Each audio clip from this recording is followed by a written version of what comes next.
ఓం శ్రీమాత్రే నమః. శ్రీ శివాయ గురవే నమః. యఃకర్త జగతాం భర్త సంహర్త మహసాం నిధి ప్రణమామి తమాదిత్యం బహిరంతస్తమోపహం. వీక్షకులు నమస్కారం. నేను మీ దేవులపల్లి రామకృష్ణ శాస్త్రి, ఆర్కే మాతృశ్రీ తెలుగు జ్యోతిషపరమైన యూట్యూబ్ ఛానల్. ఇప్పుడు మే నెల 26వ తేదీ నుండి జూన్ నెల 1వ తేదీ వరకు గల గ్రహ స్థితిగతులని ఒకసారి పరిశీలన చేద్దాం. వృషభ రాశిలో రవి, గురు, శుక్ర గ్రహాలు, కన్యా రాశిలో కేతుగ్రహం, ధనస్సు రాశిలో చంద్రగ్రహం, కుంభరాశిలో శనిగ్రహం, అలాగే మీనరాశిలో కుజ, రాహుగ్రహాలు సంచరిస్తున్నాయి. ఇటువంటి గ్రహ సంచారాన్ని అనుసరించి ఈ వారం రాశులకి వార ఫలాలు తెలుసుకుందాం. ఓం శ్రీమాత్రే నమః. ఇప్పుడు వృషభ రాశి వారి గురించి తెలుసుకుందాం. వృషభ రాశి వారికి రాశిలో రవి, గురు, శుక్ర గ్రహాలు, అలాగే 5వ స్థానంలో కేతువు, 8వ స్థానంలో చంద్రగ్రహం, అలాగే 10వ స్థానంలో శనిగ్రహం, 11వ స్థానంలో కుజ, రాహు గ్రహాలు సంచరిస్తున్నాయి. ఇటువంటి గ్రహస్థితిని అనుసరించి ఈ వారం ఈ వృషభ రాశి వారికి కొంత అనుకూలమైన పరిస్థితులు కలుగుతూ మధ్యస్థమైనటువంటి ఫలితాలే కనబడుతున్నాయి. అయితే దానిలో కూడా కొంత శుభాధిక్యత పెరిగి ఉంటుంది. అనుకూలమైన వాతావరణమే ఎక్కువగా కనబడుతోంది. రాశిలో రవి, శుక్ర, గురు గ్రహాలు ఉండడం అనేది ఒక విశేషం. అయితే అస్తంగత్వ దోషం ఉన్నప్పటికీ రాశ్యాధిపతి రాశిలో ఉండడం అనేది ఒక విశేషం. అయితే రాశిలో గురువు ఉండడం అనేది మరొక విశేషం. అది అస్తంగత్వ దోషం ఉంటే కొంత పర్సంటేజ్ శుభ లక్షణాలు తగ్గవచ్చు, కానీ శుభ లక్షణాలు అయితే ఉండి ఉంటాయి. కాబట్టి ఈ వారం కొంత అనుకూలత కనబడుతోంది. అందులో ఇదే వారంలో గురు మౌఢ్యమి త్యాగం అవుతోంది. అస్తంగత్వ దోషం వారం చివరిలో పోతుంది. కాబట్టి ఇది కొంత అనుకూలమైన సమయంగానే భావించటం జరుగుతుంది. అంటే సరైన నిర్ణయాలు తీసుకోవడం జరుగుతుంది. అనుకూలమైనటువంటి పరిస్థితులకి తగినట్టుగా ఆలోచన చేయటం జరుగుతుంది. మంచి నిర్ణయాలు మంచి సమయంలో వాటిని అమలు చేయడం జరుగుతూ ఉంటుంది. అలాగే ధన సంబంధించిన విషయాల్లో బాగానే ఉంటుంది. ధన యోగాదులన్నీ కొంత అనుకూలంగా ఉంటూనే దానికి తగిన ఖర్చులు కూడా ఉంటూ ఉంటాయి. అదే ధనం రాబడి ఎలా ఉంటుందో అలాగే ఖర్చు అయ్యే విధానం కూడా అలాగే ఉంటుంటుంది. అలాగే మరి కుటుంబ సభ్యులు, బంధుమిత్రులు అందరితో కూడా మంచి అనుకూలత ఉంటుంది. అయితే మానసికంగా మాత్రం కొంత చికాకులు పడవలసి వస్తుంటుంది. అయితే అది బంధువులు, స్నేహితులు మొదలైన వాళ్ళతోటి అనుకూలత ప్రదర్శించే సమయంలోనే మానసికంగా కూడా కొంత చికాకు కూడా వస్తుంటుంది. అయితే ఇందులో కొంత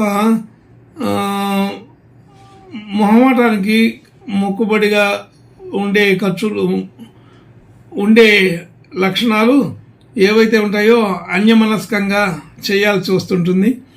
అలా చేయాల్సిన పరిస్థితులు మానసికంగా ఒత్తిడి పెరగడం, చికాకు ఉండడం జరుగుతుంటుంది. అయితే అంత పెద్దగా విశ్రాంతి దొరకదు, అనుకూలమైన ఏకాంతం దొరకదు. కొంచెం అన్నిట్లో కూడా కావాల్సినంత విశ్రాంతి, కావాల్సినంత ప్రైవసీ ఉండకపోవచ్చు. కానీ అందరితోటి కూడా మంచి సఖ్యత ఉంటుంది. బంధుమిత్రుల్లో మంచి కీర్తి ప్రతిష్టలు కలిగే అవకాశం ఉంది. అలాగే గృహ వాహన యోగాదులు కూడా కోరుకుని చేసుకునే వాళ్ళకి, అంటే ఇష్టపడి ఇల్లు కొనుక్కోవాలి, వాహనం కొనుక్కోవాలి, ఏదైనా తీసుకోవాలనుకునే వాళ్ళకి అప్రయత్నపూర్వకంగా ఫలించే అవకాశం బాగానే ఉంది. అలాగే విద్యా సంబంధించిన విషయాల్లో కూడా అనుకూలత బాగానే ఉంది. ఇప్పుడు విద్యలు ఏదైనా కొత్త కోర్సులు, కొత్త వ్యవహారాలు నేర్చుకునే వాళ్ళకి, కొత్త టాపిక్లోకి వెళ్ళే వాళ్ళకి అనుకూలమైన పరిస్థితే ఉన్నది. ప్రయత్నం చేయవచ్చు. అలాగే గతంలో చేసే ప్రయత్నం కూడా ఫలించే అవకాశం ఉంది. అయితే ఎటువంటి కాంపిటేటివ్ ఎగ్జామ్స్ కానీ, మరి ఇంటర్వ్యూలు కానీ ఉంటే ఇప్పుడు సరైన సమయంగానే భావించవచ్చు. అనుకూలత పెరిగింది కొంత. అలాగే కొంత రుణ బాధ కూడా తగ్గే అవకాశం ఉంది. అందుకే ఇందాక చెప్పినట్లుగా ఆర్థికంగా రాబడి ఎలా ఉంటుందో వెళ్ళేదానికి కూడా ఖర్చులు అయ్యేదానికి కూడా అవకాశం అలాగే ఉంది. కాకపోతే ఆ ఖర్చులు అనేది శుభ లక్షణాలతో కూడినవి పెట్టుకుంటే బాగుంటుంది. అయితే ఇదే సందర్భంలో రాశ్యాధిపతి ఉండడం వలన కొంత విలాసాలకి ఖర్చు పెట్టాల్సిన పరిస్థితి వస్తుంది. అయితే సరైన ప్రణాళిక చేసుకునే వాళ్ళకి ఆ విలాసాలు తగ్గించుకొని, అది రుణ సంబంధించిన విషయాల్లో ఎక్కువగా ఖర్చు పెడితే రుణాలు తగ్గించుకునే అవకాశం ఉంటుంది. అట్లాంటి సందర్భం వస్తుంటుంది. వచ్చినప్పుడు దాన్ని ఎలా ఉపయోగించుకుంటే బాగుంటుంది. అడ్వాన్స్గా ఆలోచన చేసే వాళ్ళకి ఇది మంచి సమయంగానే తెలుస్తుంది. రుణాలు తగ్గించుకోగలుగుతారు. అలాగే మనస్పర్ధలు ఎవరితోటైనా ఉంటే అవన్నీ కూడా ఈ వారంలో తొలగిపోయే అవకాశం కూడా బాగా ఉంటుంది. అలాగే ఆరోగ్యపరమైన విషయాల్లో అనుకూలత బాగుంది. అంతకుముందు ఉన్నటువంటి ఏదైనా చిన్న చిన్న సమస్యలు ఉంటే అవన్నీ తగ్గే అవకాశం ఉన్నది. భార్యాభర్తలకి మంచి అనుకూలమైన సమయంగానే తెలుస్తుంది. అలాగే ఏదైనా కొత్తగా డిపాజిట్లు, పెట్టుబడులు పెట్టాలనుకుంటే వాళ్ళకి మాత్రం కొంత ఆగితేనే మంచిది. ఈ వారం అంత అనుకూలత లేదు. అయితే రుణ సంబంధాలు ఎలాగైతే తగ్గించుకోగలుగుతామో, అలాగే బ్యాంకులోను మరొక చోట ఉన్నటువంటి బంగారం అలాంటి విలువైన వస్తువుల్ని తెచ్చుకోగలుగుతాం. అది ఒక మంచి శుభ లక్షణం, అనుకూలమైన పరిస్థితి కనపడుతుంది. అలాగే భాగ్యస్థితి కూడా కొంత బాగానే వృద్ధి కలుగుతుంది. అంటే మనం పెట్టిన పెట్టుబడులు, గతంలో పెట్టిన పెట్టుబడులు అవన్నీ కూడా విలువలు పెరిగి మంచి అవకాశంగా ఉంటాయి. అలాగే ఉద్యోగ సంబంధించిన విషయంలో కూడా మంచి అనుకూల పరిస్థితి ఈ వారం చూడగలుగుతాం.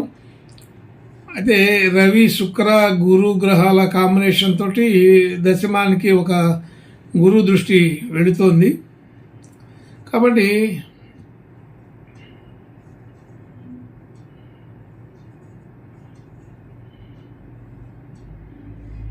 భాగ్యానికి ఒక గురువు దృష్టి వెళుతోంది.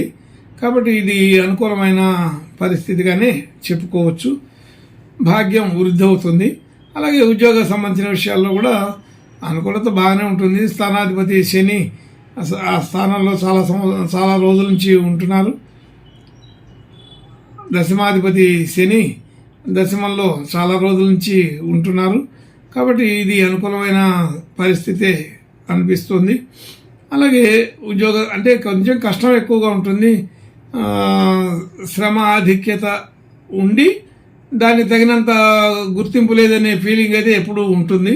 కొంచెం జాగ్రత్తగానే నడిపించుకుంటే బాగానే ఉంటుంది. అయితే శ్రమ ఎక్కువనే చేయాల్సి వస్తుంది వాస్తవానికి. ఆరోగ్య సమస్యలు గతంలో ఇవన్నీ కూడా తగ్గే అవకాశం ఉంది. మంచి అనుకూలతనే ఉన్నట్లుగా చెప్పబడుతుంది. అలాగే ఎక్కువగా మనం ఎక్స్పెక్ట్ చేసిన ప్రమోషన్లు గట్రా రాపోవచ్చు, కానీ అది అనుకూలమైన వాతావరణం అయితే ఉంది. దాంట్లో పెద్దగా కదలికలు, ఇబ్బందులు లేవు. కాబట్టి ఉద్యోగ స్థితి బాగానే ఉంటుంది. పెద్దగా ఇబ్బంది పడాల్సిన పని ఉండదు. అలాగే దూరదేశాలు, దూర ప్రయాణాలు చేయాల్సిన వాళ్ళకి ఇది సరైన సమయమే. అలాగే దూరదేశాల నుంచి మంచి శుభవార్తలు వింటారు, మంచి లక్షణాలు ఉంటాయి. అలాగే మనకు రావాల్సిన ధనం కానీ మనం చెల్లించాల్సిన ధనం కానీ దూర ప్రాంతాల వారితోటి ఉండే అనుకూలత వలన అవన్నీ కూడా కుదురుతాయి. ధన సంబంధించిన విషయాల్లో ఇంకా బాగా కుదురుతాయి. నూతన పెట్టుబడులని ఆహ్వానించగలుగుతాం. అలాగే శుభకార్యాలు శుభలక్షణాలు గృహంలో జరిగే అవకాశం ఉన్నాయి. అలాగే ఖర్చులు వ్యవహారాదులు చూసుకుంటే కొంత లెక్క ప్రకారం అంటే క్యాలిక్యులేటెడ్గా ఖర్చు పెట్టే అవకాశం అయితే ఉంటుంది. అంత వేస్ట్ జరగదు. కొంచెం బాగా అనుకూలంగా వెళ్ళే అవకాశమే ఎక్కువగా ఉన్నది. కాబట్టి వచ్చిన ధనం రుణాలకు సంబంధించినటువంటి వాటిల్లో తీర్చుకుంటే బాగా ఉంటుంది. కాబట్టి ఇబ్బంది అయితే ఉండదు. అంతా ఒక పద్ధతి ప్రకారం ఒక లెక్క ప్రకారం జరుగుతూ ఉంటుందని తెలుస్తుంది. కాబట్టి ఈ వారం అంత వ్యతిరేక ఫలితాలు ఏమీ లేవు, అంత అనుకూలంగానే ఉంటుంది. ఇంకా మంచి శుభ లక్షణాలు కలగడం కోసం ఈ వృషభ రాశి వారు సుబ్రహ్మణ్య స్వామి ప్రార్థన నమస్కారాలు చేసుకుంటే అనుకూలంగా ఉంటుందని తెలుస్తోంది. శుభం భూయాత్. ఓం శ్రీమాత్రే నమః.